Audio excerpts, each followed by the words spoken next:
बिस्मिल्लाहिर्रहमानिर्रहीम। Today's topic of discussion is autonomic pharmacology. आज की इस वीडियो के अंदर हम एएनएस के एमसीक्यू को डिस्कस करने वाले हैं।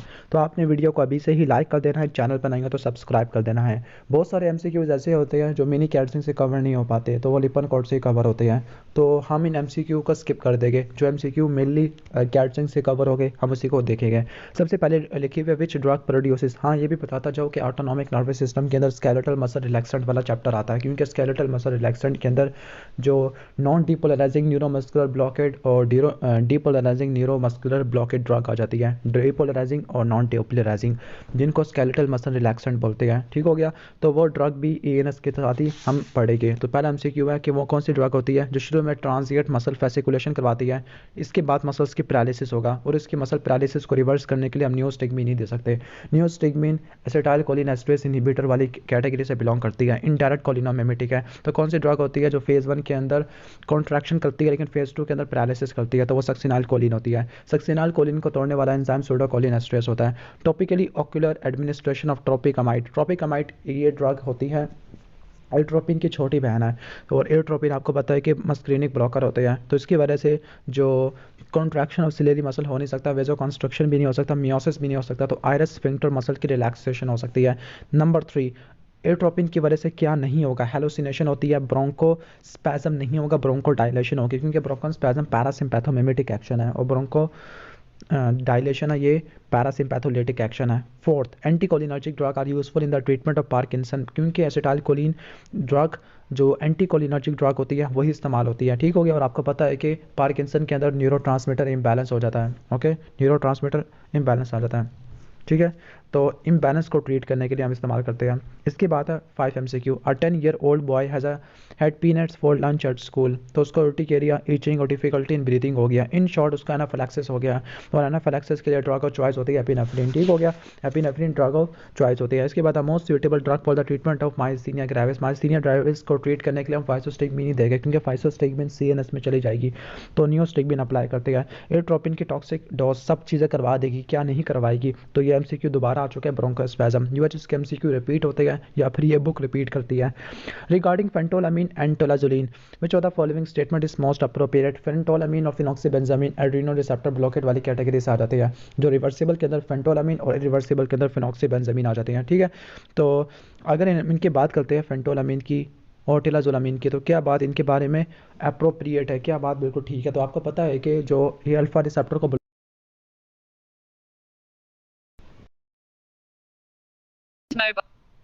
सॉरी फॉर इंटरप्शन, मेरे मोबाइल में कुछ और ही खुल गया, सॉरी। तो हम ये बता रहे थे कि फेंटोलामीन अल्फा रिसेप्टर को ब्लॉक कर देती है। जब अल्फा रिसेप्टर ब्लॉक हो जाएगा तो अल्फा रिसेप्टर के ब्लॉकेज की वजह से आपको कंपनसेटरी टैकीकार्डिया का सामना करना पड़ेगा, क्योंकि अल्फा रिसेप्टर ब्लॉक हो जाएगा तो हाइपोटेंशन हो जाएगा। हाइपोटेंशन को ओवरकम करने के लिए बैरो रिसेप्टर रिफ्लेक्स चलेगा, तो टैकीकार्डिया मोस्ट अप्रोप्रिएट होता है, ज़्यादा सिवियर होता है as compared to alpha 1 selective blocker. Okay. Alpha 2 के अंदर यूहेम्बिन आता है, जो पीनाल इरेक्शन को ट्रीट करने के लिए इस्तेमाल होता है। अब मिल्ड्रेसिस करवाना है एक एग्जाम के अंदर, ये फैसिलिटेट करने के लिए कि मिल्ड्रेसिस करवाना है लेकिन अकोमोडेशन को ख़राब नहीं करना, तो मिल्ड्रेसिस करवाने वाली जो ड्रग होती है वो सिम्पैथोमिमेटिक होती है, टॉपिकली आपने प्रोवाइड करना है। ठीक हो गया। तो कौन सी ड्रग हम अप्लाई करेंगे? We want to cause mydriasis. ठीक है। तो मिल्ड्रेसिस के लिए सिम्पैथोमिमेटिक या पैरासिम्पैथोलिटिक, तो यहाँ पर सिम्पैथोमिमेटिक तो कोई लिखी नहीं है, तो पैरासिम्पैथोलिटिक ही मिल जाएगी। तो अगर आपने कौन सी ड्रग टॉपिकली ऑप्थेल्मिक फार्मूलेशन के लिए आ जाती है, तो पहली ड्रग होती है एयरट्रोपिन, लेकिन एयरट्रोपिन का आपको पता है कि तकरीबन 3 दिन तक जाके इसका एक्शन लाता है। दूसरी बात, जो दूसरी ड्रग होती है ट्रोपिकेमाइड होती है। जो ट्रोपिकेमाइड होती है इसका एक्शन थोड़ा सा लंबा तो होता है, लेकिन ट्रोपिकामाइड का सबसे कम होता है, तो ट्रोपिकामाइड सबसे बेस्ट होती है, थोड़ी देर के लिए ही काम करेगी। ठीक है। ओके। यानी 0.5 से लेकर 4 आवर्स तक इसकी हाफ लाइफ होती है। Which of the following from best describe the antagonism of heparin by protamine है? तो ये किस कैटेगरी से बिलोंग करते हैं? केमिकल एंटागोनिस्ट होते हैं, लेकिन ये एएनएस के अंदर नहीं आता MCQ. Regarding the clinical use of cholinomimetic, कौन सी cholinomimetic newer direct acting muscarinic होती है शॉगरेन डिजीज को ट्रीट करने के लिए? तो मस्क्रीनिक एगोनिस्ट होती है। तो मस्क्रीनिक एगोनिस्ट में सबसे जो बेस्ट ड्रग होती है वो आप कह सकते हो एड्रोफोनियम, आ नहीं सकता। ओके। जो बुक के हिसाब से जो इसका जवाब बनता है, तो उसका शॉगरेन डिजीज़ को ट्रीट करने के लिए जो ड्रग यूज़ होती है उसका नाम है बिथेनाकोल। ओके। बिथेनाकोल शॉगरेन डिजीज़ और पाइलोकार्पिन ये इस्तेमाल होती है। स्पेसिफिकली पाइलोकार्पिन का ज़्यादा इन्होंने लिखा हुआ है शॉगरेन डिजीज़ के अंदर, तो पाइलोकार्पिन है इसका बेस्ट आंसर। यहाँ पे इन्होंने इसका आंसर डी लिखा हुआ है, तो उसका आंसर है pilocarpine. Regarding the pharmacokinetic property which of the following cholinesterase inhibitor has a longest duration of action, तो किसका लॉन्गेस्ट ड्यूरेशन ऑफ एक्शन होता है, ठीक है। तो अगर आप टेबल की तरफ आ जाओगे तो सबसे जो शॉर्टेस्ट होता है ड्यूरेशन ऑफ एक्शन वो एल्ट्रोफोनियम का होता है। सबसे बड़ा जो होता है वो 7 से लेकर 30 दिन ये होती है पैराथियन के, लेकिन पैराथियन तो ऑप्शन के अंदर है नहीं, तो 2 से लेकर 7 दिन वाले पे इकोथायोफेट की तरफ जाना पड़ेगा। ओके, जो सैरिन होती है नर्व गैसेस के तौर पर इस्तेमाल होती है, जो पैरिडोस्टिग्मीन नियोस्टिग्मीन ये कार्बामेट्स होते हैं, ठीक है। इसके बाद which of the following toxicities associated with chronic exposure to cholinesterase inhibitor, तो कौन सी टॉक्सिटी आ सकती है अगर कोलिनेस्टरेज इनहिबिटर का क्रॉनिक एक्सपोजर होता है, ठीक है। तो कोलिनोमिमेटिक्स या इनकी वजह से नेफ्रोपैथी तो किसी का भी नहीं लिखा हुआ था। ड्राई स्किन ड्राई माउथ ये तो एट्रोपिन की होती है। वैस्कुलर डिजीज तो ये सिम्पैथोलिटिक क्या आ जाता शुरू हो जाती है। न्यूरोमस्कुलर ब्लॉकेड है ये हम मस्क्रीनिक में आ जाते हैं, तो एक ही ऑप्शन बचता है वो न्यूरोपैथी होती है, ठीक हो गया।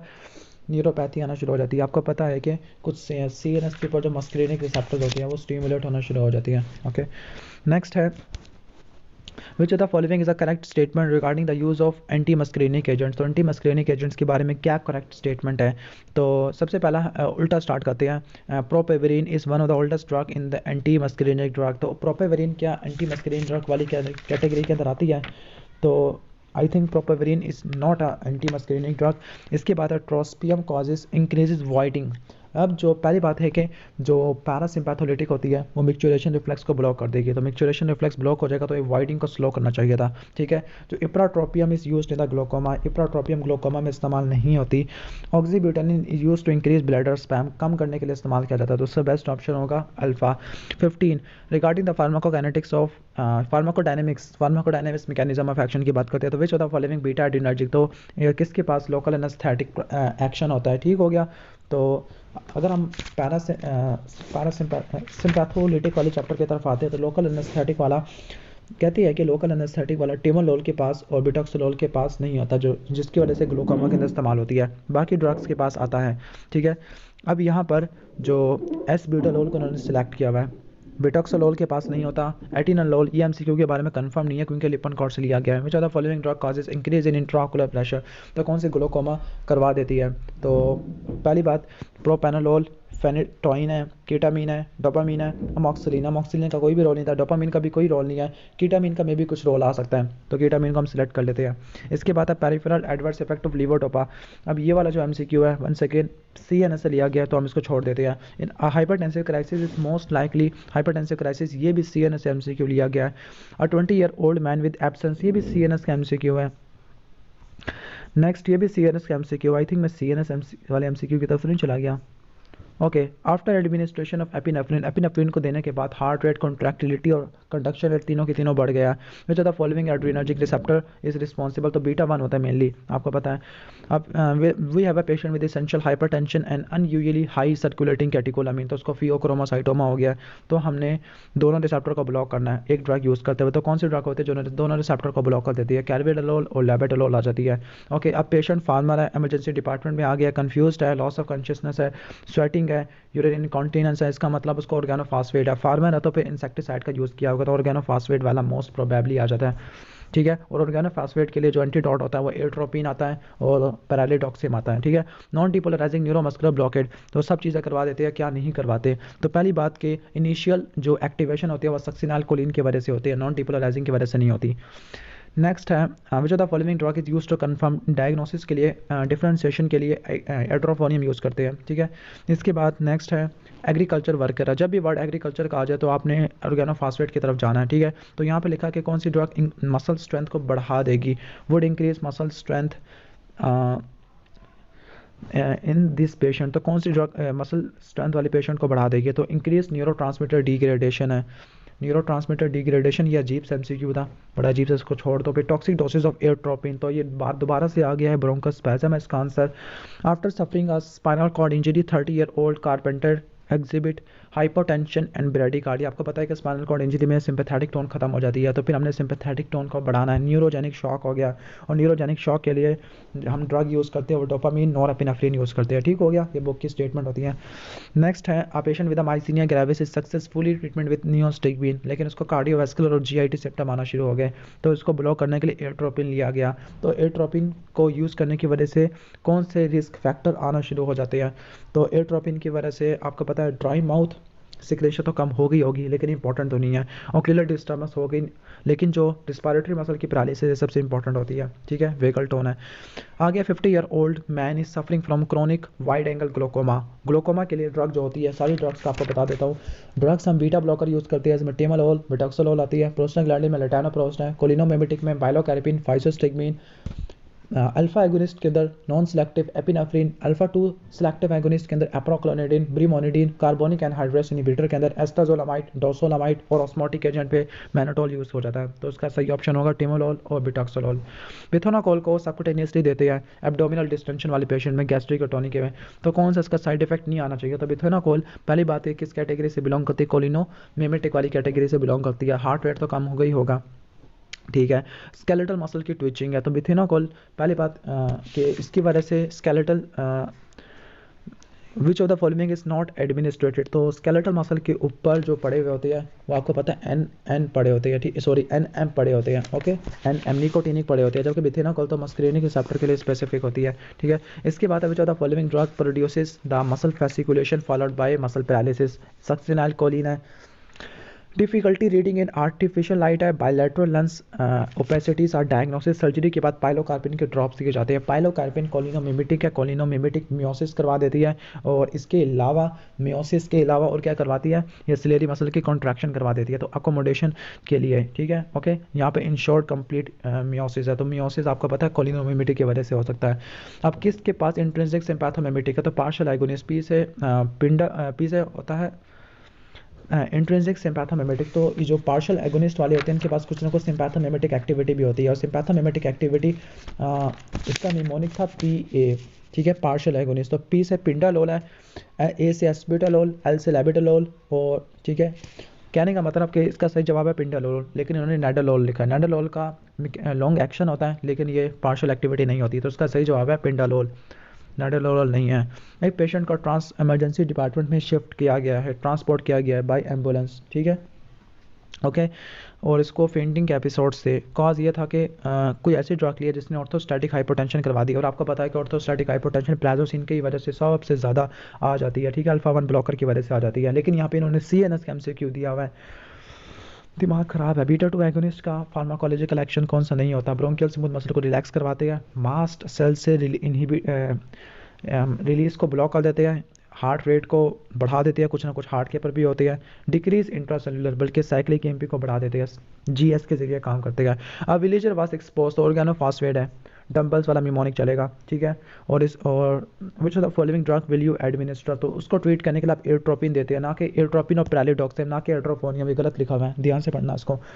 A patient present with severe pain and redness in left eye with rapid loss of vision for the on examination his intraocular pressure is very high। तो कौन सी ड्रग दे गए? वो भी इंट्रावीनस फॉर्म में। तो इंट्रावीनस फॉर्म में जो ड्रग दी जाती है वो होती है मैनिटोल होती है। ठीक हो गया, ओके। जो बाकी सारी ड्रग होती है वो टॉपिक के लिए अप्लाई होती है, इसके अलावा जो ओरल फॉर्म में दी जाती है वो एस्टाजोलामाइड होती है। उम्मीद है कि आपको समझ आ गया होगा। 39 MCQ फेशियल मसल का स्पैज़म है, उसको ऐसे एजेंट से ट्रीट किया गया जो एसिटाइलकोलिन की एक्शन को एसिटाइलकोलिन के रिलीज को ब्लॉक करता है। तो कोलिनोलिटिक या पैरासिम्पैथोलिटिक का क्या इफेक्ट देखने को मिलना चाहिए? तो ड्राई माउथ है, यूरिनरी इनकॉन्टिनेंस, ये होती है कोलिनोमिमेटिक की वजह से, लेकिन कोलिनोलिटिक की वजह से सिक्रेशन कम हो जाएगी, dry mouth. A patient is arrested while using a substance that inhibit the neuronal catecholamine transporter. तो कोकेन और TCA की बात कर रहे हैं। ठीक है, which are the following symptom most likely observe? तो सिम्पैथोमिमेटिक कौन सा करवाते होते हैं? ठीक है, अब वंस अगेन आपको पता है कि ट्राइसाइक्लिक एंटी डिप्रेसेंट होती है, कोकेन होती है, सिडेटिव एक्टिविटी रखते होती है, तो फ्लशिंग ऑफ स्किन, ये सारी चीज़ें मस्कुलिनिक रिसेप्टर करवा देते हैं। लेकिन जो डायलेशन ऑफ पीपल है ये वो ड्रग, आई थिंक इसका जो सही जवाब बनना चाहिए ANS के हवाले से वो डायलेशन ऑफ द पीपल बनना चाहिए, लेकिन उन्होंने यहाँ पे सेडेशन को सिलेक्ट किया हुआ है, तो ये MCQ को निकाल देते हैं। अब ऐसी ड्रग दी गई है जो साइक्लिक जीएमपी के लेवल को बढ़ा देती है। अब साइक्लिक जीएमपी के लेवल को बढ़ा देती है तो कौन सा एडवर्स इफेक्ट आपको देखने को मिलेगा। तो आपको पहली बात, आपको सारे रिसेप्टर्स का पता होना चाहिए कि कौन सा रिसेप्टर किसके जरिए काम करता है। अगर हम पैरासिम्पैथेटिक के रिसेप्टर के स्टार्ट करते हैं तो पैरासिम्पैथेटिक में जो मस्क्रीनिक रिसेप्टर्स होते हैं, निकोटीनिक को तो आप जहन से निकाल दो, तो जो मस्क्रीनिक रिसेप्टर्स होते हैं, मस्क्रीनिक रिसेप्टर M1 है, M2 है, M3, M1, इनमें से कोई भी GQ नहीं होता। तो पहली बात कि मस्क्रीनिक रिसेप्टर नहीं था, वो कोई ना कोई रिसेप्टर ऐसा था जो सिम्पैथोमिमेटिक वाला था। कफ इससे नहीं होती, कॉन्स्टिपेशन भी नहीं होती, ड्राई माउथ भी हम एक हद तक कह नहीं सकते, हेड एक। अभी MCQ 1 सेकेंड इतना कंफ्यूजिंग MCQ है, सिम्पैथोमिमेटिक है, सिम्पैथोमिमेटिक की वजह से हेड हो सकता है। काफ़ी ज़्यादा अजीब सा MCQ है क्योंकि हेडेक एक नॉन स्पेसिफिक सिम्टम है। नेक्स्ट है which drug produces transient muscle fasciculation, succinylcholine है। टॉपिकली ट्रोपिकामाइड क्या करती है, कोलिनोलिटिक है, तो आइरिस स्फिंक्टर मसल को रिलैक्स कर देगा, दोबारा आ चुका है। ओके, तो ब्रोंकोस्पैज्म को प्रिवेंट करने के लिए एड्रीनोसेप्टर एगोनिस्ट दिया गया है। तो सिम्पैथोमिमेटिक की वजह से क्या इफेक्ट आ सकता है, हार्ट रेट बढ़ जाएगा, टैकीकार्डिया हो जाएगा। A crop duster pilot has been accidentally expose to high concentration of organophosphate, तो डेथ हो जाएगी। डेथ किस वजह से हो जाएगी, मेनली रिस्पायरेटरी फेलियर की वजह से डेथ हो जाएगी। ये MCQ इंपॉर्टेंट था, ठीक है। अब आपको पता है कि हाँ, वही वाले MCQ दोबारा आ चुके हैं। हार्ट के ऊपर बीटा 1 होते हैं मेनली। पेशेंट रिसीव इकोथायोफेट है। अब विच of the following enzyme is affected from by the autonomic drug, तो एसिटाइलकोलिनेस्टरेज, एड्रेनालिन, डोपामीन और histamine combine with the respective receptor and produce their effect by which of the following mechanism. तो आपको पता है कि epinephrine और डोपामीन GS के जरिए काम करते हैं, ठीक हो गया। ओके, GS के जरिए काम करते हैं, और GS क्या होता है, हमारी G प्रोटीन होती है। और हिस्टामिन के जो रिसेप्टर्स होते हैं, हिस्टामिन का H1 होता है और H2 होता है, वो किस मैकेनिज्म के जरिए काम करता है। आई थिंक पहले इसको वेरीफाई कर लेते हैं। हिस्टामिन के एक H1 होता है और एक H2 होता है। जो H1 होता है वो GQ से काम करता है, जो H2 है वो GS के जरिए काम करता है। इन शॉर्ट, जो हिस्टामिन के, डोपामीन के और एपिनेफ्रिन के तीनों के रिसेप्टर में टैबोट्रॉपिक होती है, G प्रोटीन का पर रिसेप्टर होते हैं। Which are the following drugs में causes increase in intraocular pressure, तो कौन से ग्लोकोमा के को प्रेसिपिटेट कर सकती है ड्रग, कीटामीन है, लेकिन ये CNS के MCQ है। A non selective beta blocker with a low extraction ratio, long half life and intrinsic sympathomimetic activity, तो पेंटालोल और एसबीटालोल की होती है। तो यहाँ पे बेस्ट ऑप्शन क्या होगा। और तीसरा, हाँ सॉरी, लेबिटालोल का भी बताया था आपको, लेबिटालोल ये है। नेक्स्ट है smooth muscle relaxation is associated with which of the following adreno receptor, तो स्मूथ मसल की रिलैक्सेशन बीटा 2 करवाते हैं। Which a patient is given non depolarizing blocker during open reduction of femur surgery, फिर anaesthetist restore करते हैं किसको, neuromuscular transmission को। तो नॉन डिपोलराइजिंग को रिवर्स करने के लिए आप सक्सिनाल्कोलिन नहीं दोगे, ठीक है, आप दोगे नियोस्टिग्मिन दोगे। नियोस्टिग्मिन पेरिफेरल नर्वस सिस्टम तक स्पेसिफिक रहेगा, ठीक है। Okay, infant the most dangerous effect of belladonna alkaloids, तो इन्फेंट के अंदर हम कॉन्ट्राइंडिकेटेड इसलिए होती है क्योंकि हाइपरथर्मिया करवाती है, बिल्कुल ठीक है। हॉट एज अ फ्लैश, इस टाइप का कोई मिमोनिक था। A 40-year-old asthmatic patient is brought in emergency in status asthmaticus. Okay, तो स्टेटस ये रिस्पिरेटरी वाले से MCQ डिराइव किया गया, तो इसको हम यहाँ पे छोड़ देंगे, लेकिन इसका बेस्ट ऑप्शन है थियोफाइलिन है। The receptor on the skeletal muscle, वो किससे रिस्पॉन्ड करते हैं, तो एसिटाइलकोलिन से करते हैं, और वहाँ पे जो रिसेप्टर्स होते हैं वो निकोटीनिक टाइप के होते हैं, ठीक है। एसिटाइलकोलिन एंड निकोटीनिक होते हैं, NM होते हैं। अब मैन इज अरेस्टेड बिकॉज ये MCQ दोबारा आ चुका है और इसको उन्होंने सीडेशन का आई थिंक लगाया था। अब मैन इज रिसीव, तो इसका हेडेक लगाया था, बड़ा अजीब सा MCQ है। The most rapidly acting non depolarizing neuromuscular blockade which is alternative to succinylcholine for tracheal intubation. अब ये वाला जो MCQ है, ये बुक की लाइन है, कैटसन की लाइन है कि कौन सा सबसे ज़्यादा रैपिडली एक्टिंग होता है। तो रैपिडली एक्टिंग में हम दोबारा एक मिनट देख लेते हैं, इसको वेरीफाई कर लेते हैं। ओके, तो रैपिड एक्टिंग में दो होते हैं, एट्राकोरियम और सिज एट्राकोरियम, लेकिन ये यहाँ पे नहीं लिखे हुए, ठीक है। फिर हम जाके इंटरमीडिएट के अंदर, इंटरमीडिएट के अंदर रुक्रोनियम होता है, मीवक्रोनियम है और वीक्रोनियम है, तो यहाँ पे सिर्फ रुक्रोनियम ही लिखा हुआ है। ओके, तो रुक्रोनियम को ही हम सेलेक्ट करेंगे। लॉन्ग एक्टिंग के अंदर ट्यूबैकोरानिन, पैनक्रोनियम, डॉक्साकोडेनियम और पिपारोक्रोनियम, तो ये सारे के सारे तकरीबन हम लॉन्ग एक्टिंग के अंदर, मेवाकोरियम को हम सेलेक्ट नहीं करेंगे, हम रुक्रोनियम की तरफ जाएंगे, ठीक हो गया। ट्रैकियल इंट्यूबेशन के लिए हम इसको यूज़ करते होते हैं। ओके, अब नेक्स्ट चलते हैं। डिफरेंशिएशन के लिए हाइड्रोफोनियम यूज़ करते हैं। गैंग्लियोनिक ब्लॉकर किसी भी काम के नहीं होते हैं, क्योंकि गैंग्लियोनिक ब्लॉकर आपको पता है कि ऑटोनोमिक रिफ्लेक्सेस को ब्लॉक करना शुरू कर देते हैं, चाहे वो मस्क्रीनिक के हो, चाहे वो पैरासिम्पैथेटिक के हो, चाहे वो सिम्पैथेटिक के हो। Regarding the pharmacodynamic of adrenergic, तो which of the following beta receptor है, beta blocker has beta 1 selective antagonist, तो बीटा 1 सेलेक्टिव कौन सा होता है, तो मेटाप्रोलोल, बाकी सारे नॉन सेलेक्टिव होते हैं। ओके, तो आई थिंक ये सारा का सारा खत्म हो गया है। ANS का। उम्मीद है कि वीडियो अच्छी लगी होगी। वीडियो अच्छी लगी हो तो वीडियो को लाइक कर देना, चैनल पर नहीं हो तो सब्सक्राइब कर देना। मिलते हैं नेक्स्ट वीडियो में, तब तक के लिए अल्लाह हाफिज़।